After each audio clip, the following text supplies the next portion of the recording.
and welcome to Tortall Sisters, a book club podcast about the books by Tamara Pierce. I'm Risa. I am Ariana. And that's the intro to this That's the intro. Podcast. That's it. That's my intro. In the words of Amanda from Swell Entertainment. I will not pretend like I didn't steal that from like a 20-something-year-old YouTuber. She's adorable. I highly suggest listening to her. Anyway. Okay. Anyway. Sorry, that was my Troom. I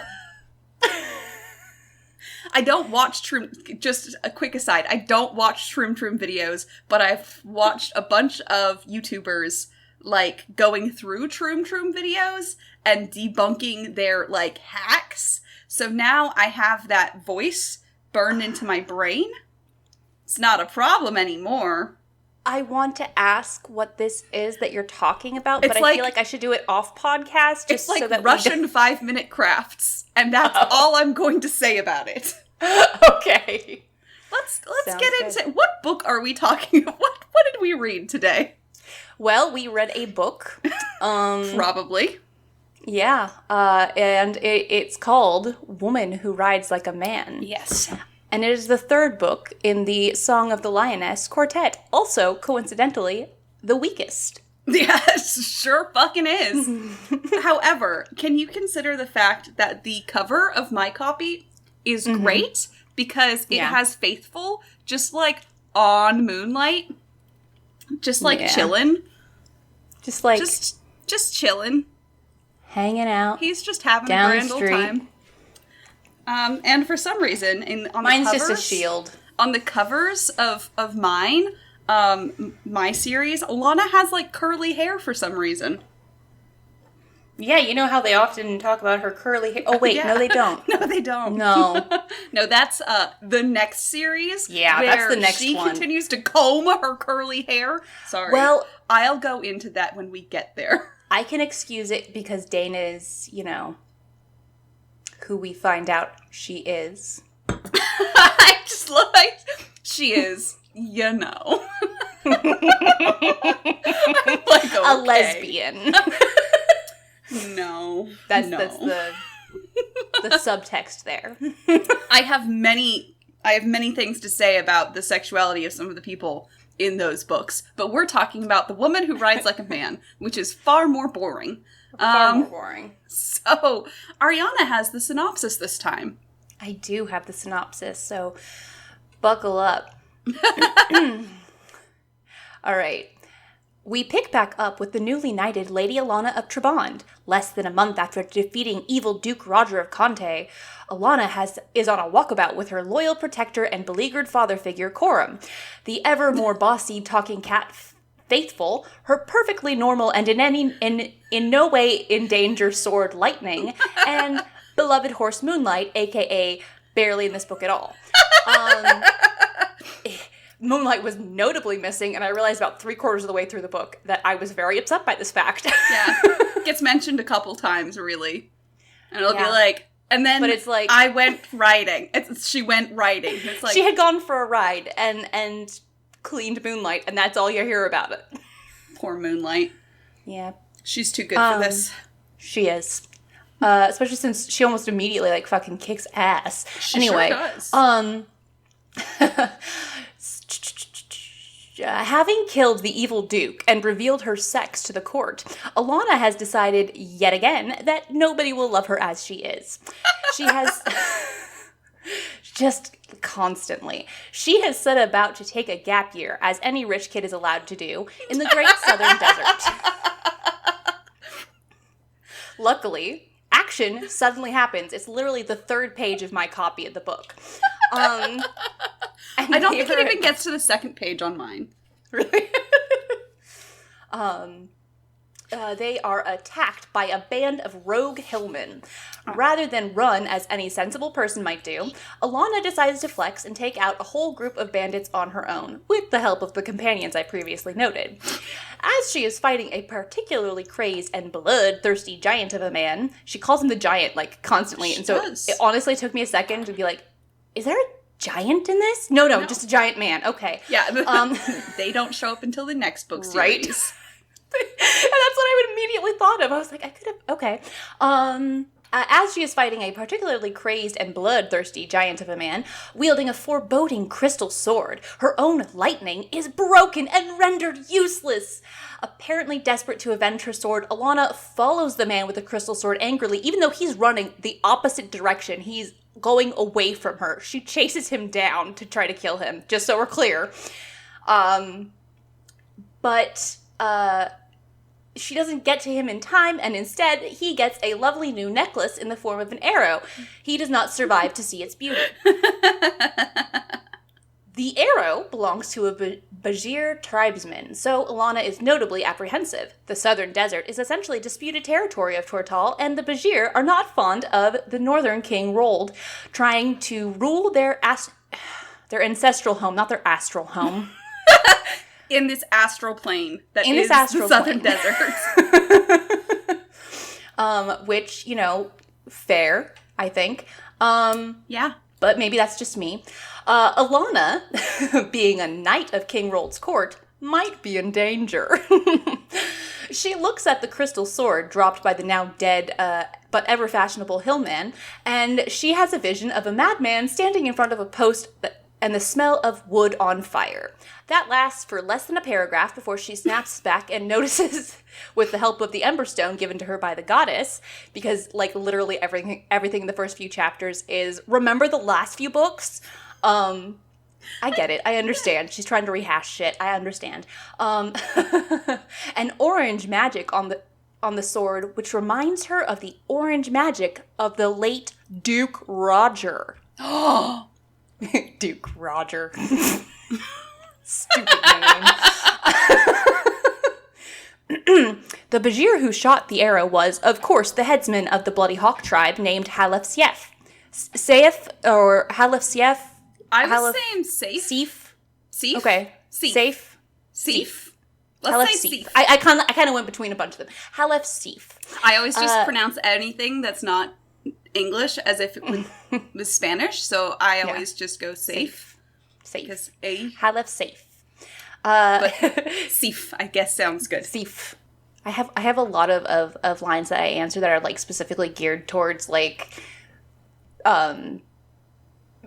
Middle Eastern people, and so it sounds like a lot of the names. So I kind of just sort of assigned them what I know of actual naming conventions and shit.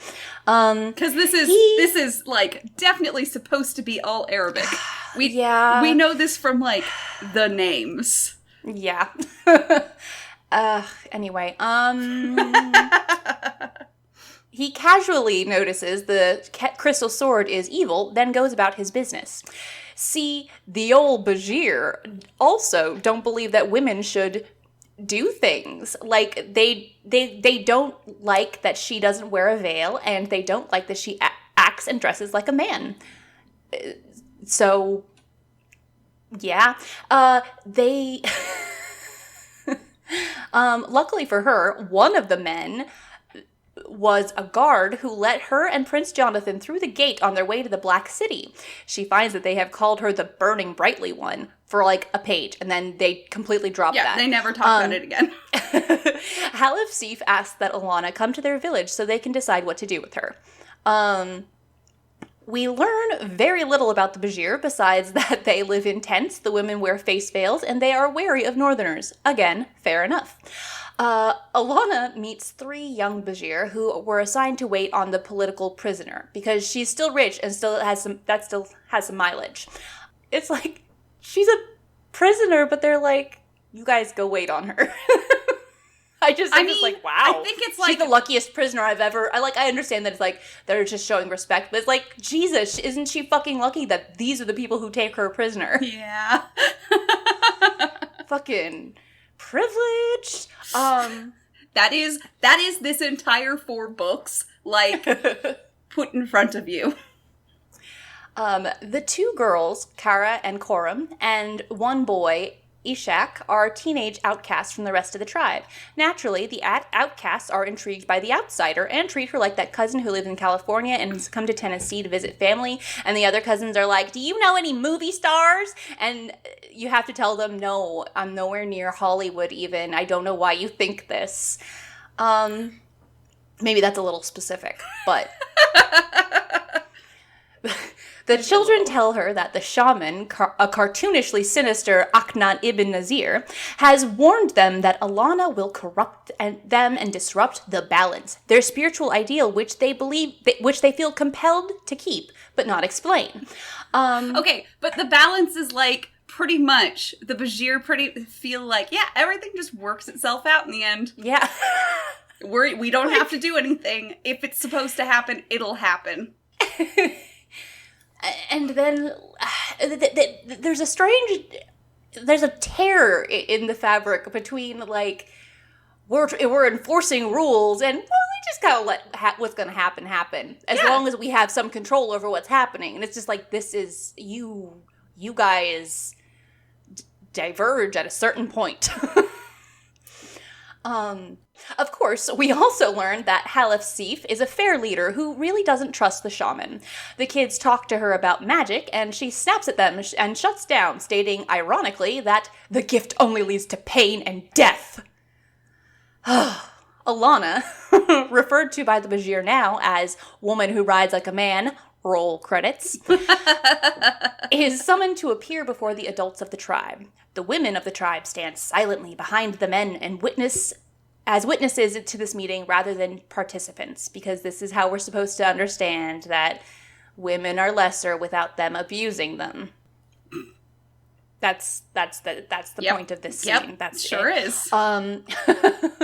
The tribesmen fall into two camps. Those who think Alana is a sacred person for some fucking reason, and because never mind, she's just a person.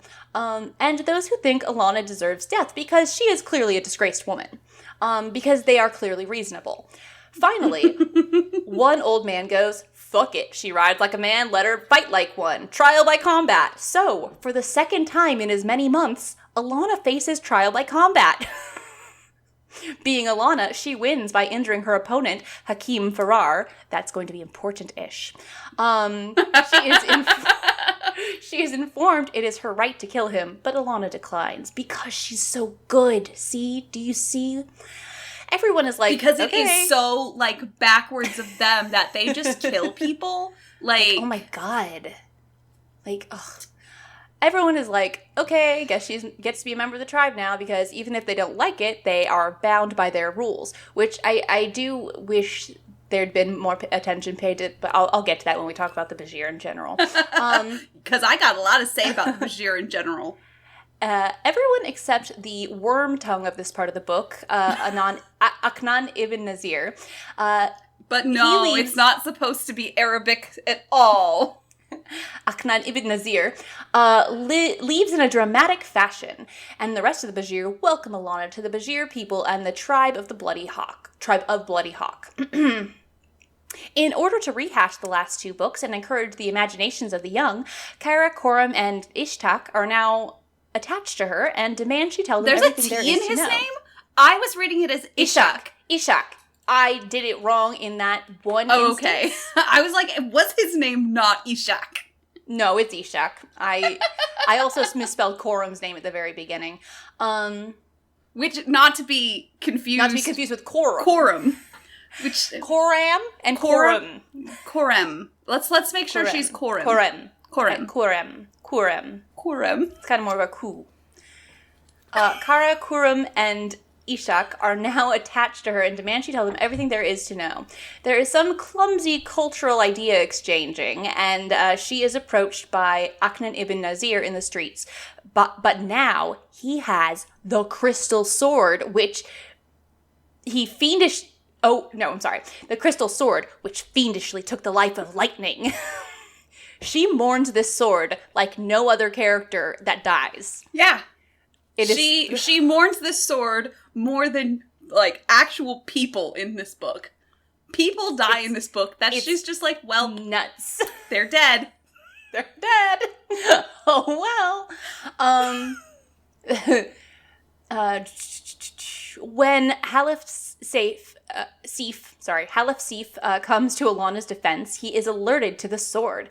Halef Sif asks to see the sword, and Akam ibn Nazir prepares to hand it to him before Alana stops him. I want everyone to also know that in the book, she says his full name every time we talk about him. Yeah, eventually I start to shorten it just like the people of the tribe were doing, so I was like, okay, fuck it, I'm just gonna take that. There are a lot of them where I'm like, oh my god, I'm so tired of writing the same thing. But Alana informs them that magic swords like this one have a tendency to magically kill someone unable to handle its power. Those who don't have the gift. They don't have gifts in... they just don't. In the southern desert, so they say Jif. Aknan ibn Nazir is trying to kill Halef Sif, and no one does anything. No. Alana is... The balance, Ariana, it'll all work itself out. It will. Alana is told sometime later that the voice of the tribes, the Pope of the Bajir, I mean, that's it. One comes after the other one dies. It's a whole transfer of power. There's like, it's all a whole thing. Will be coming to see her. She is also told she knows him because, of course she does. He is a man she met in Persepolis, who spurred Alana and Jonathan to go to the Black City in the first place. Sorry. Just so much. Okay, because no one she meets is something normal, they're all important in some way. Upon the arrival of the voice, a pleasant man named Ali Mukhtab, Aknan ibn Nazir tries to persuade him against Alana. Ali Mukhtab is unmoved as he knows these words to be that of a cartoon villain. I mean, weak old man. Ali Mukhtab reveals that he came to speak with Alana because he needs Prince Jonathan to inherit the ability and the purpose of the voice of the tribes. He believes that with the ability to know Bajir history and people. Sorry, I lost my own space. He believes that with the ability to know the Bajir history and people, Jonathan can be a king who can truly unite Tortall. He also hopes that carrying the title will endear the Bajir people to be more open to a northern king. Astonished, yet again fair, because it's like, Jonathan? Really? Jonathan to do Jonathan? this? Are you sure? You sure nobody else? Astonished, but dutiful, Alana agrees to send his message to Jonathan. I thought she was just supposed to tell...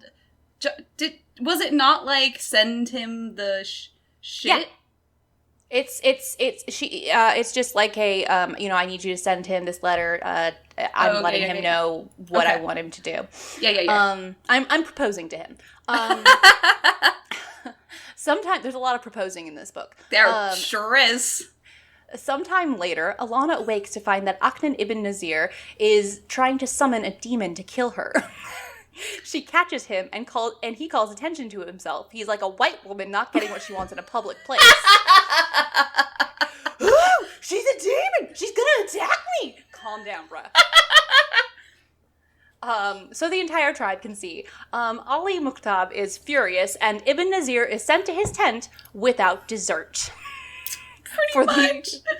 For trying to kill somebody. Not even, like, he specifically is setting up, like, this portal shit, right? This gate of Idram, or whatever the fuck it's called. Yeah. That's, like, going to open the gates of, like, the dimensions, and he had no limiters on it. It could have just flattened the entire village. Yeah. And they're just like, you stop that.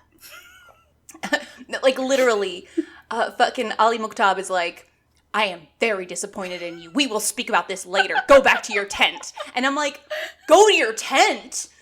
You just tried Guards, to kill escort everyone. him to the tent. Like, what is this bullshit? But Ariana, anyway. He's the shaman. Right. Alana and the local smith try to mend lightning, but it being a magical artifact, find themselves only able to create the equivalent of an exploding experiment. Like, I had a sudden image of Howard Stark being thrown back by his experiment going, write that down. the smith, Gamal, Gamal something, tells Alana that her 3 baby chicks, Kara, Coram, and Ishak, are outsiders because they have the gift. The shaman is supposed to be the only one to educate those who have the gift, and Aknan ibn Nazir refuses. Because they aren't being taught to use it just that it means they are evil, they have accidentally subjected their fellow villagers to magical outbursts. And, oh my god, I can't read what I wrote myself. Would you like me to read it? Go ahead. Okay.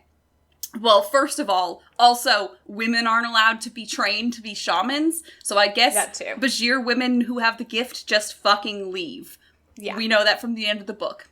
But yes, because they are being taught how to use it, it just means that they're evil. They have accidentally subjected them to magical outbursts they could not control. Considering the fact that most untrained in the gift would have lost control to a greater extent, Alana recognized that they must be very powerful to have as much control as they do.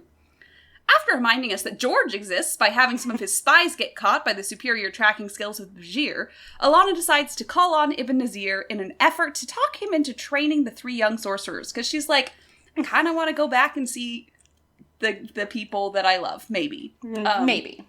But it's kind of dangerous to just leave these ticking time bombs here. You know. So I'm going to try and do you a solid. Let's maybe calm this down. Let's just maybe do this. She is met with a fireball because now he's a redneck with a shotgun trying to tell the local authorities to get off his property. Yeah. The shaman tries to kill Alana and she deflects it, demanding he, apologize? You are doing an injustice to my goddess. She says he is shaming the goddess who chose her, and nothing about... I mean, she keeps talking to him. It's like, man, come on, stop doing this. You're tiring yourself out, man. That's exactly what it is the whole time. She sees he's being driven to homicidal impulses by the magic of the crystal sword. He thinks he has a handle on it, but he is filling it with all that remains of his power and life force. Finally, like a 90-year-old man atop his 20-year-old wife, Ibn Nazir dies on top of Alana. By the laws of the Bajir, Alana is now the shaman for some fucking reason. But what happens when someone who doesn't have the gift kills the shaman? What happens then? Maybe that's why no one else has killed him yet. They're like, we don't have the gift, so I don't want to become shaman. Right. So I can't I can't deal with this shit. So now I'm just going to send him to his tent. Go to your tent. Immediately, Alana tells Halafsif that she is going to train Kara, Kuram, and Ishak to be the shaman. Just to be shaman. She isn't... Is shaman a non-count verb? To be shamans, actually. I mean, noun. It should have It's shamans? Okay. Shamans. I was like, is it a non-count noun? I thought with that later in the...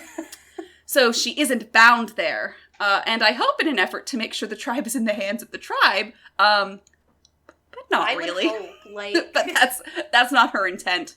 Her intent is, I don't want to be bound by anyone. I don't want anyone having to count on me for anything.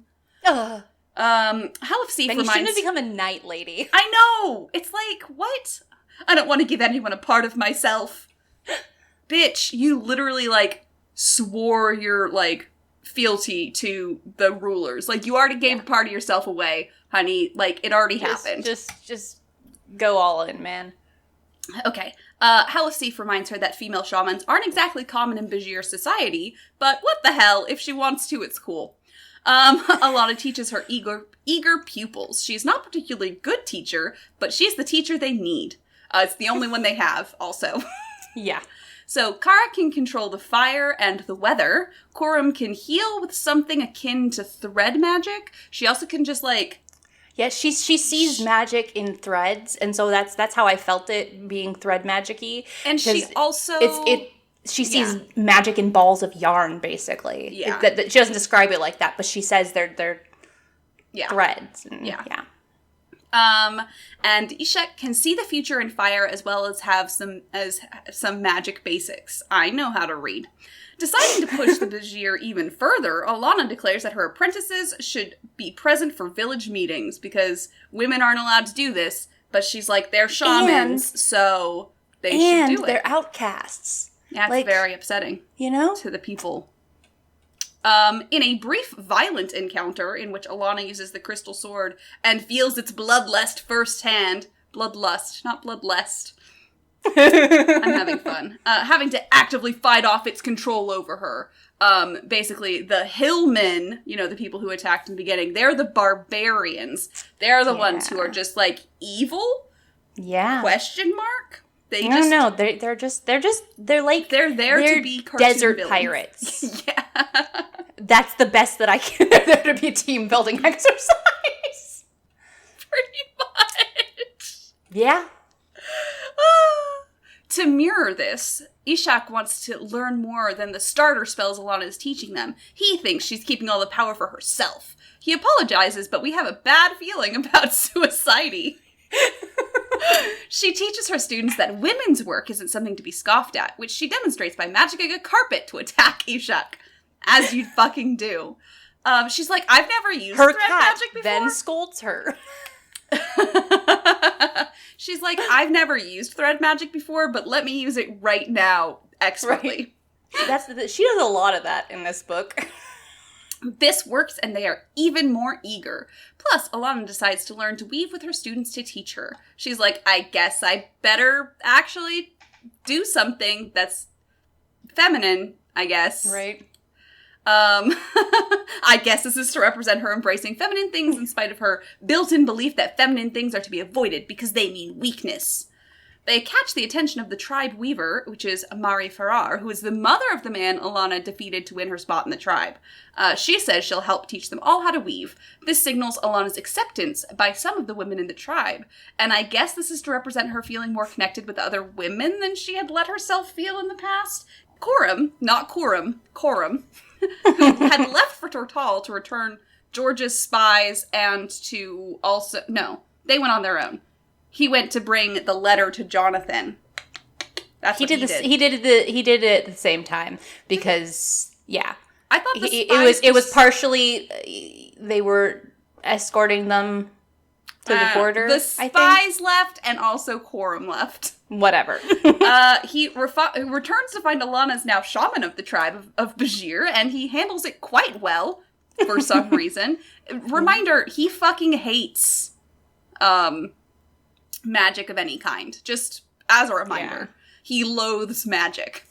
He's pretty chill about her just being the shaman now. He comes with a letter from Alana's twin, Thom. Yes, I'm going to continue saying it, Thom. Stop telling me it's wrong in the comments. I know. You just make me want to do it more. Right? Boasting how well he lives, but also hinting that Delia, a devotee of Duke Roger, has turned her gaze to him, which he's gay, so this can't have any, Right. Thom believes he can use her to access powerful information about magic Duke Roger may have hidden. Shortly after Coram's arrival, the apprentices' lessons are put to work as they have to aid the village in fighting off a Hillman raiding party. They perform impressive feats, turning their once-scorned abilities into a cool scene from an X-Men movie they never got. We never got. They also never got it. They also have not had that movie. They fight admirably and well, and Alana tries to see to the wounded. Of course, she overexerts herself and takes a nap. She is awoken from that nap and told Ishak has gone off on his own with the crystal sword. Bum, bum, bum! Alana attempts to approach him and talk him out of trying to claim the sword's power on his own. He believes himself to be powerful and invincible. Again, Alana sees the vision she had the first time she approached the crystal sword. Of the woman... Then she sees... the fire. Yeah, of the fire. A stake and fire. Yeah. Then she sees her apprentice point the sword at her. She creates a magical shield to protect herself, but the fire thrown from the sword bounces off of Alana's magic and kills Ishak. She now has only 2 apprentices. She does not mourn him as much as she mourned her sword. Yeah. I mean, she walks up the, she walks up the hill to where his burned corpse is and just sobs, and then she's done. And then she gets sad a couple of times. Yeah. About Ishak, because she's like, she looks back on how she failed him.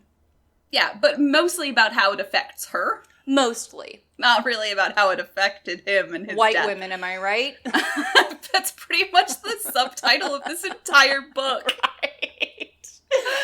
Oh my god.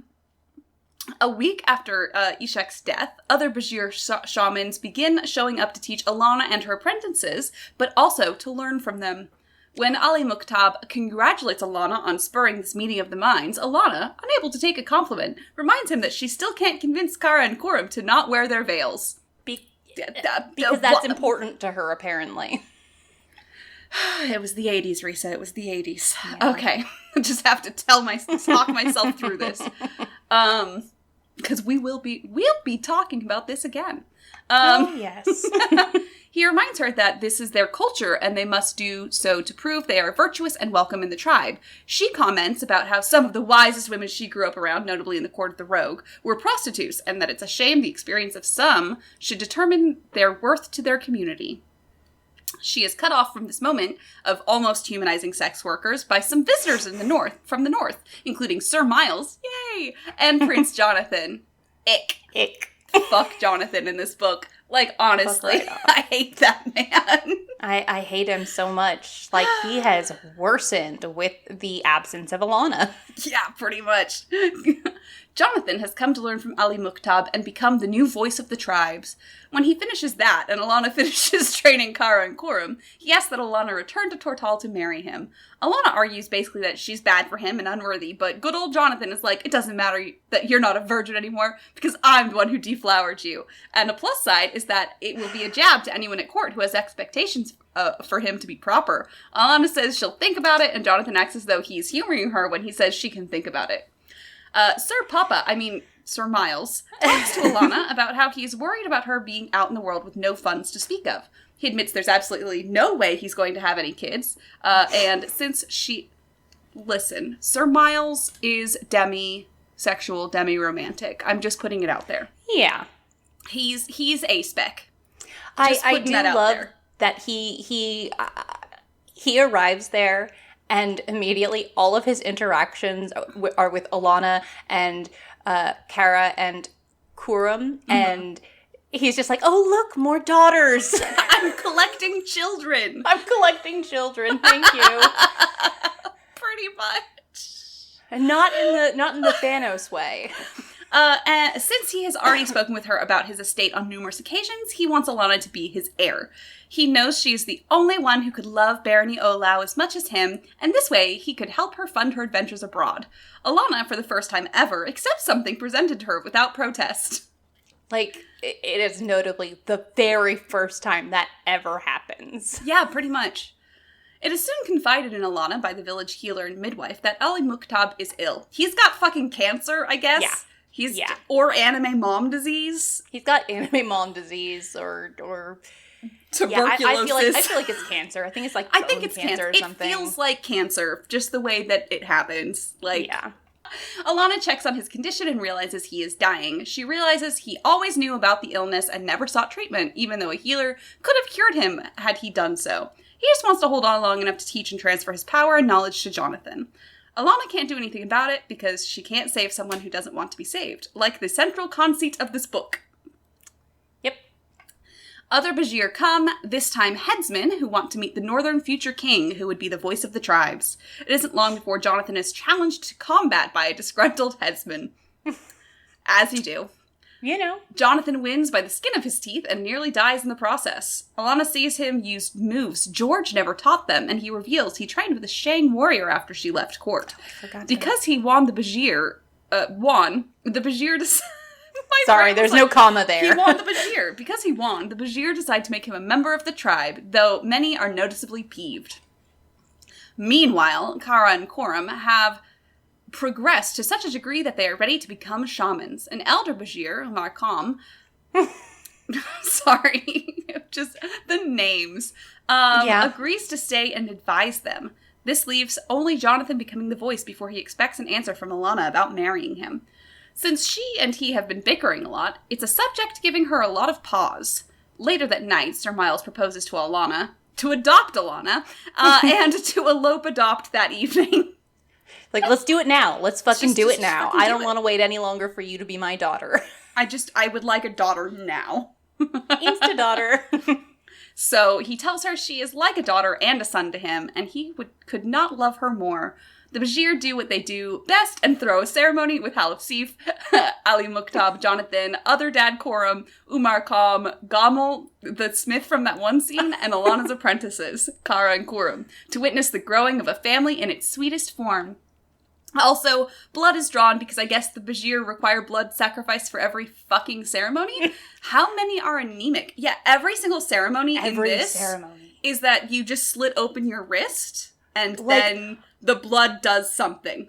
Like, Jonathan, they immediately go to cut his wrist after he's won the fight, but he's already lost so much blood that Alana's like, oh god, no, he's gonna die. But it's fine, the blood magic, this is not there's a very separate blood magic in a separate series that is very different. Yeah. But the blood magic in this is fine. Yeah. It's powerful, and it's ancient. Alana and Jonathan finally talk about the crystal sword, which has the same color magic as his cousin Duke Roger. He suddenly remembers to tell her that his cousin was a famous amateur jeweler, and this was one of his.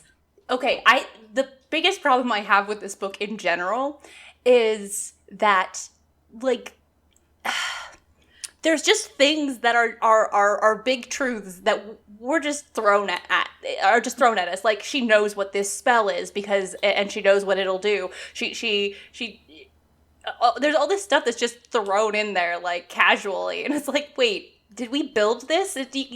Show, don't tell. No. And this is one of his. He then casually notes that she's going to stop wearing it after they get married. No. She's going to stop wearing the pregnancy charm. That's what she's going to stop wearing. Oh, do you still use your pregnancy charm? Yeah. Did I miss that?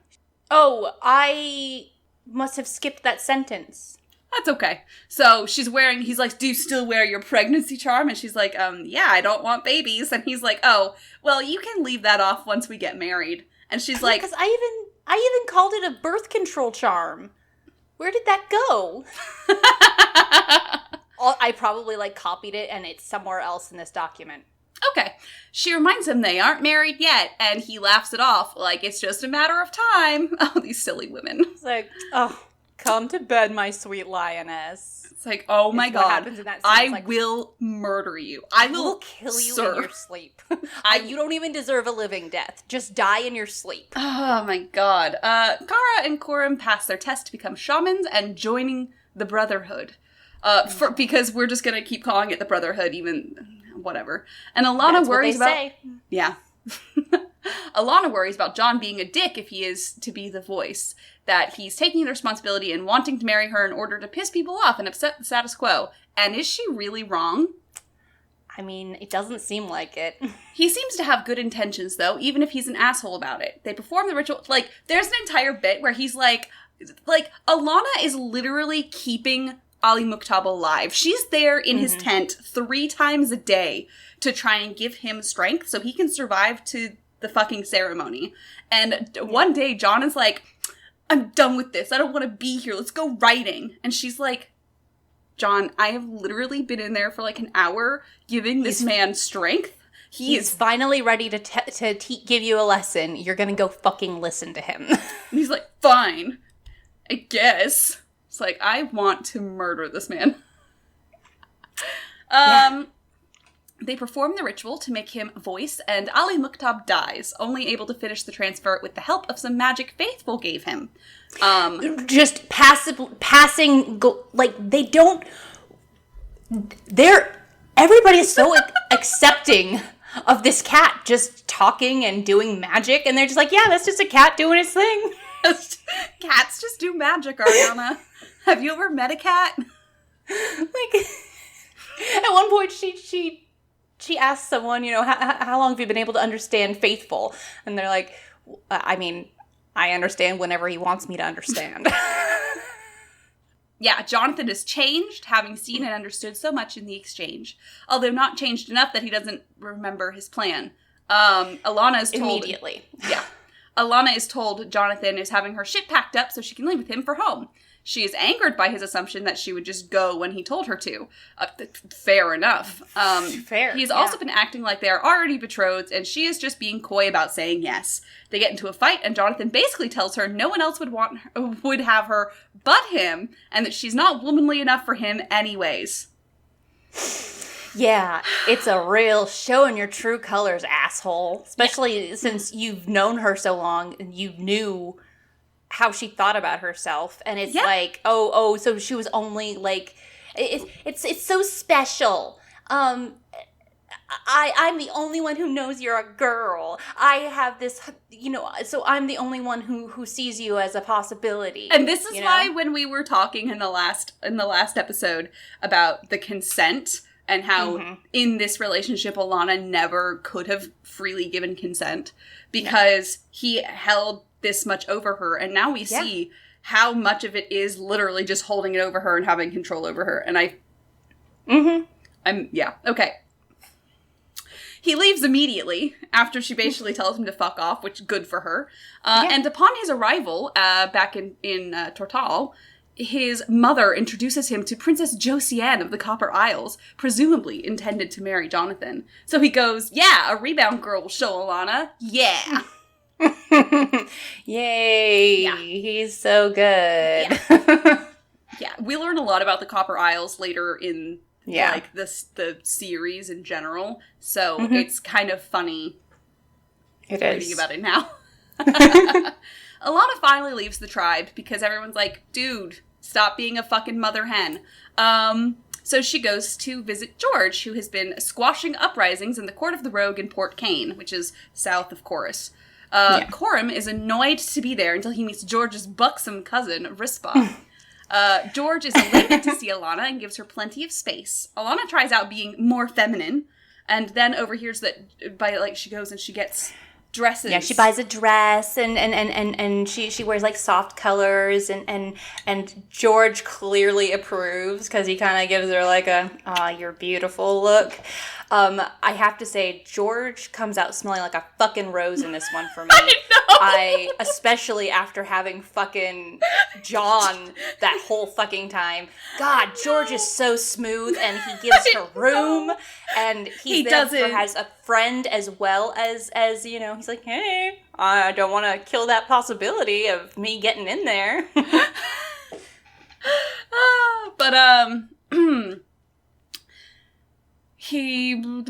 And then she overhears that Jonathan is already all but betrothed to a beautiful princess. She's taken aback, and George goes to comfort her when he realizes she heard.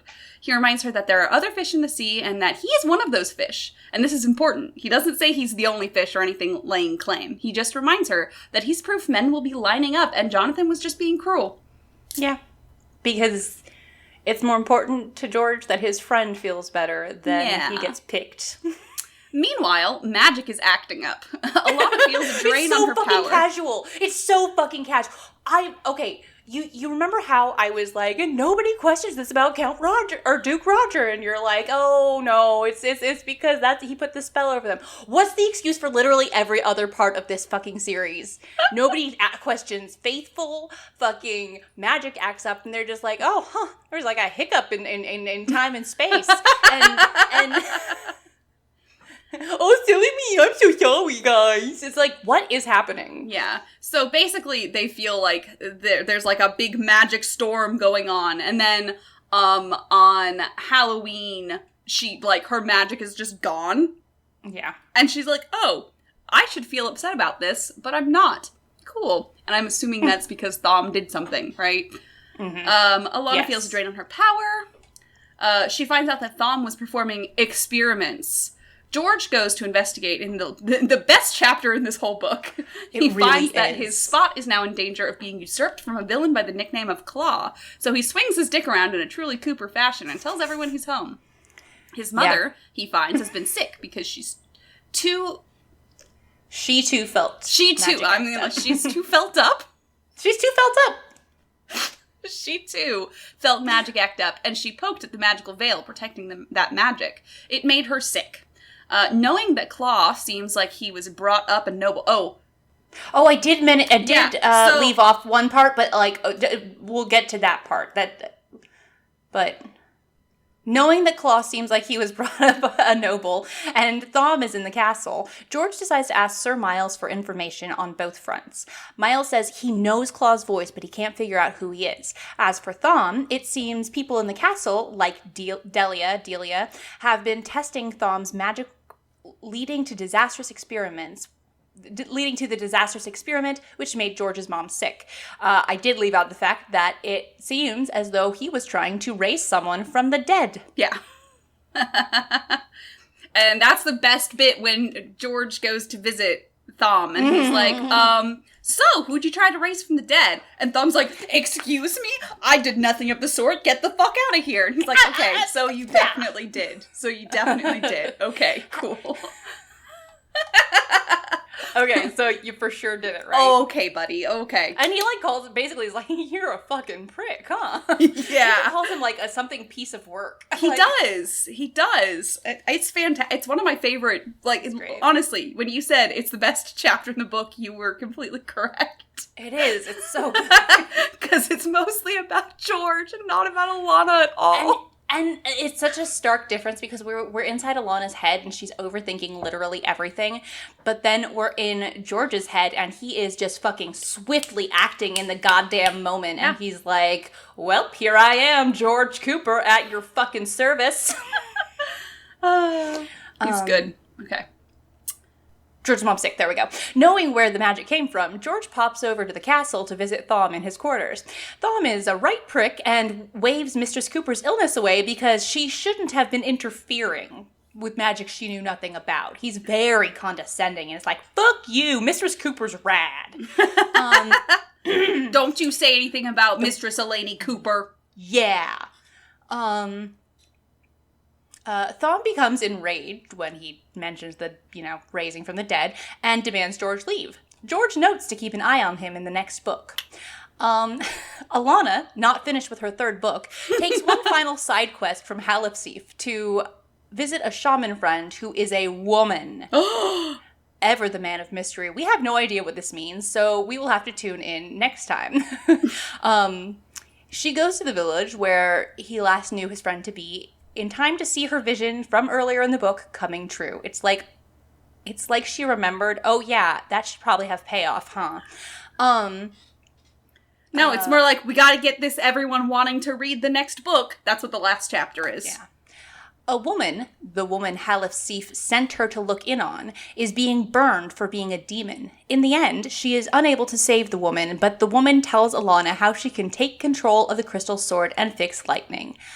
More blood magic. She also hands Alana a silk envelope that she would have rather burn with her than people in the city. Yeah, she says, give this to Halifsif. And so that's supposedly where we're going now. So also, in the best, the best thing Alana does in this entire book, she's like, you know what? Fine. Then we're just gonna bury this woman here. And Corum's like, no, Alana, you're gonna fucking pass out again. And she's like, I know I will. And she uses magic. Baby.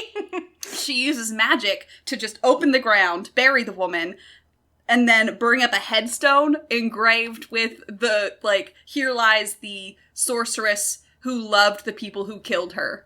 Yeah. Because the people in the town just turned on her because the food was going bad that year. And they were like, well, let's just kill someone. It's the shaman's fault. Let's kill the witch woman. Kill the witch woman. So that's pretty okay. So that's the book. That's a thing. That is a thing. So the things that I do enjoy taking away from this. Yes. What did we like? I do like Miles adopting Alana. Just Miles existing. Really. I love you, but Miles. I do love I love the part where when he proposes to be her father. And it's just like I love that he makes a point to say, you've been like a daughter to me, and sometimes you've been like a son. It's like, I acknowledge this part of you. Yeah, I'm not even if you can only half acknowledge it. Yeah, I acknowledge who you are in general. Yeah. He's so good. Yes, the only good person in these books. He really is. He's just. When I say these books, I mean the first 4. Yeah. There are also other ones. There are others. Like Kel. Yeah. Miles is really good. That's that. I actually really like the ending on this reread. Normally, I feel like it's really shitty. Because it does feel like the book ends and with, like, the whole fight with Alana and Jonathan. That feels like the ending of the book. Mm-hmm. And then, I almost said Nancy. And then Alana goes to Port Kane. She and George just, become fuck buddies for several months. She's treated like the fucking queen of the rogue court. Yeah, she's like, she's enjoying it. She's fine. And then she's like, well, it's getting cold here, so I want to go back out adventuring. Come with me? And he's like, I can't come with you because I need to go up to Chorus because someone just tried to kill me and I need to figure out who. Yeah. And she's like, well then, I guess we're just gonna part ways. It's like, bitch, are you for real? Yeah, she's just like, well, I gotta keep going adventuring because... But, and he's like, yeah, I guess you do. Because it's like... He's like, I'm not gonna ask her to stay. I'm not gonna make... Right? He's like, she wouldn't be happy. So... She'll come and go, it's fine. She's like, much like a cat. Yeah. But he doesn't say my lioness. I fucking hate Jonathan. I hate him so fucking much. But I really do like the end of the book where we're now being teased into the next book. Like, there are reasons to keep reading. So it's like, we gotta figure out who the fuck Claw is and why he's trying... Not only, like, why is he trying to unseat George, but why is he being so weird about it? He's just being really fucking weird about the whole thing. Yeah. And with all the, like, the Thom stuff, specifically, like, Alana has a dream kind of towards the end while she's still living with the Bajir, where, Duke Roger is alive again. And he looks straight at her and is like, I'm too hard to kill, huh? Or something like that. And she wakes up and Corum's like, I mean, have you ever dreamed the future before? And she's like, no, I've just seen, like, I've had premonitions, but not in my dreams. So he's like, okay. And then we just don't bring it back up. We just don't talk about it again. It's fine. Yeah. It's fine. Everyone just immediately, like, they drop things so easily. They do. And that is what I'm talking about. It's like, what? You guys just... he tries to kill someone, you send him to his tent? Like, this Tortall is fucking littered with people who are just... They're like, gonna accept whatever. The balance, Ariana. Magic exists. We really don't want to try anything. But I think, to me, the worst part of this book, other than Jonathan, who's just a fucking cock, I hate him so much in this book. Ugh. Every time he was on, like, I was reading him, I was like, oh, I want him to be dead. Right? I just done with his. He doesn't fucking really ass. get nicer. Like, he just gets... No. He doesn't get worse from here, but he doesn't necessarily get that much better. No. But he's just passive aggressive, like when he's not aggressive. The bit about it, other than Jonathan, that I hate the most is the way that Alana treats the Bajir. Yes. It is very white savior, white feminism, and then Islamophobic, just straight up. Yeah. So, basically, it's like, this white woman joined our tribe and helped us change our terrible old ways, and now we, are, as a people, are better for it. Yeah. And it's like, fucking what? And I'm just, I don't like that we don't get any actual, I understand she was working with what she had, she was...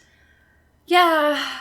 But, retooling this book, I would put in more information about the Bajir culture.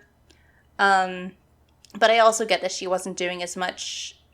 She wasn't as invested in the other cultures yet. The world building was not as deep in this series, and I get that. Yeah. But then she just legit is like...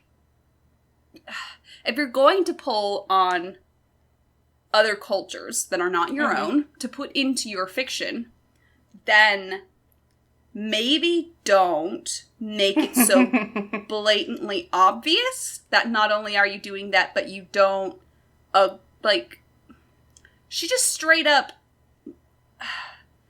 like, the one thing about, like, the veils, right? Mm-hmm. It's like with Kara and Coram, she's like, yeah, they're gonna be great shamans now, like, even though they won't take off their veils. It's, like, so patronizing, you know? It's just, it's just a whole thing, and I'm not a huge fan. Yeah.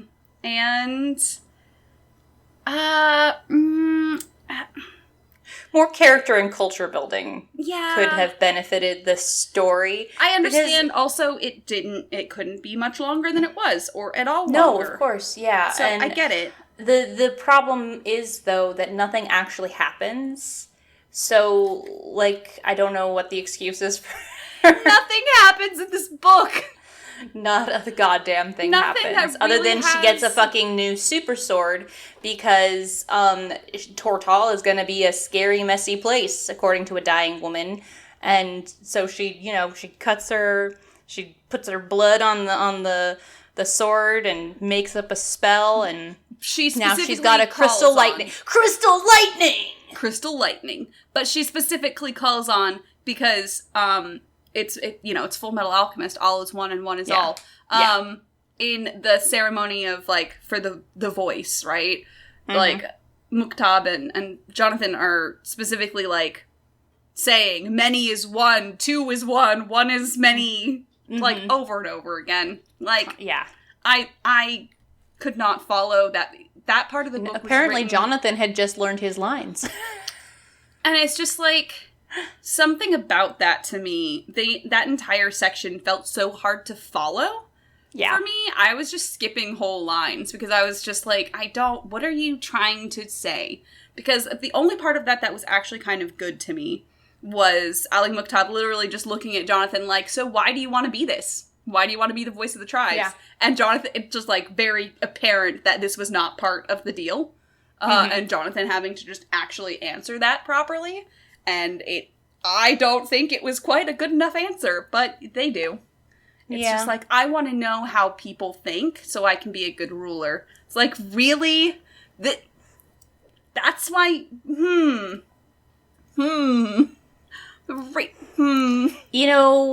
that sounds like, in the wrong hands, the ease for manipulating people. Yeah. And also, like, just the entirety of, I will use this entire, like, people. I will use them to be better at ruling my own people. It's not even like I want to actually, like, do things. Like, he is saying that, I don't want any more Bajir to die at the hands of my soldiers. And I don't want any more of my soldiers to die at the hands of the Bajir. And it's like, okay, then stop fighting them. Give them their land. Like, give them their really land back. That's it. I feel like that would be the easier answer. Right? Is to instead just give back the annexed land. It's a crazy thought. Maybe it's too radical. Too radical. So instead, I'm going to do a magical ritual, that's the word I'm looking for, so that I can instead see inside of the minds of every single Bajir. Like, what? And also, we didn't mention this, but every night at sundown, every Bajir sits down at a fire and communes with the voice of the tribes. Mm-hmm. So, everyone I do like the part when, she's talking to Umar Khan, and she confides in him. She's like, I mean, some shaman I've never communed with the voice. And he's like, no, of course you haven't. You might accidentally lose yourself, so why connect with anyone? And I'm like, she's just like, I feel personally attacked. She's like, touche. But he's just a knowing old man. And it's just like, how dare you speak truth at me? Yeah. But also, I think there's also a certain amount of, like, I taught them so much, but they also taught me. Right. And I feel like she actually says that at some point. I feel like that's actually said. Yeah. I think maybe when she's in Port Kane, Alana actually fucking says that. And it's so... It's just so... She took a gap year and she ended up, becoming the savior of a village. No big deal. Not just a village. The entire people of the Bajir. And she created a school for their shaman, and it's like... Shamans? Is shaman a non-count noun? Please tell us in the comments. Everywhere I look, it was shamans. Shamans? Everywhere I look, so... Shaman? I don't know. I know, it doesn't feel right saying shamans, but... It doesn't. Here we are. But, yeah. It's a book. Yeah. That was a book. We're done reading this book. We are. So, do you have any other words about this book before we talk about the next book we're going to read? I think it's crazy that I wrote 8 pages. You could have just stopped. I think it's crazy. Yeah, I'm done. I think it's crazy. If those watching the stream, I have, because I recently was like, you're doing the synopsis, and so I was like, yeah, I guess I'll have to make notes. And so, not even notes, I just marked pages that were plot points. And also... Yet. Yeah. It's like, did anything actually happen in this book? Nothing actually happened. Like, I marked down all these points like they were a story, and I was trying to configure it together, but we go back to, it's very similar to the first one, where it's just a year in the life instead of, this is, yeah. Yeah. It really is. There is... This one, I think, is specifically the weakest because there is no big central conflict. Because who knew that the Duke had such an important role in this series? I think it's like, it could have been... I mean is yeah, he was something to focus the... I feel like the issue is that the big moment of this should have been Kara and Quorum, like, passing their right and seeing them become the shaman of the Bloody Hawk. Shamans. I would have loved to see that, but instead we just got Alana going off and fucking George. Like, yeah. Like, good for her. Yeah, I mean, like, yeah, good for her. And, good for him for initially being like, hey, like, this isn't, you're just doing this because you're upset. And she's like, this is not the appropriate place for this. And she's like, no. I do actually want this. I've been wanting this. I've been wanting on this dick, so let's get going. That was another thing that I marked, where she says, this should have happened a long time ago. And I'm like, no, it shouldn't have. You are 19, child. Yeah, she did say that. This happened a long time ago. He is a grown man having sex with a child. Yeah. It's bad enough he lusted after her. Yeah, especially, see, he's like 26 now in this book. He's 26. Yeah. Or 25. Yeah, he's only 6 years older than her, so he's 25. Yeah. That's fucked up. If I was 25, when I was 25, the 19-year-olds looked like babies. Right. Like, okay. Can't imagine. But, yeah. At least I did like that bit where he was like, are you sure? And she says yes. So the first time we've ever seen, like, explicit consent in the books. And, yeah. But yes, so that's that book. We're never going to talk about it again. And after an hour... It's not like we're going to have to refer back to it. How did we talk an hour about a book where nothing happens? Well, I'm high, so... yeah, I had some wine. So I got really heated and really sweaty because wine makes me sweaty. Yeah. But next time we will be talking about The Lioness Rampant, which is the last of the Song of the Lioness Quartet. it is where things are going to get even more dramatic. So dramatic. So incredibly dramatic. So we'll talk about that probably on the 12th of June. Probably. I don't know. Probably. We'll see. We'll fucking see. We'll see when we fucking do it. Y'all calm down. If you would like to come watch us live, make sure you follow our Twitter, which is at Tortall Sisters, or you can find us on our Discord, which is in the link. The link is in the description wherever you are listening to this. Outro, perhaps? What do you say in the outro? That's a good question. Do I say anything yet? Have we? Google Podcasts. And all those things? Our podcast is up. Review it. Refer it to someone who read these books. Yes. And is just bursting to share their horse girl energy. Exactly. These books are strong horse girl energy. Like, I'm reading them, I'm like, just remembering every homeschooler we ever knew. I'm just like...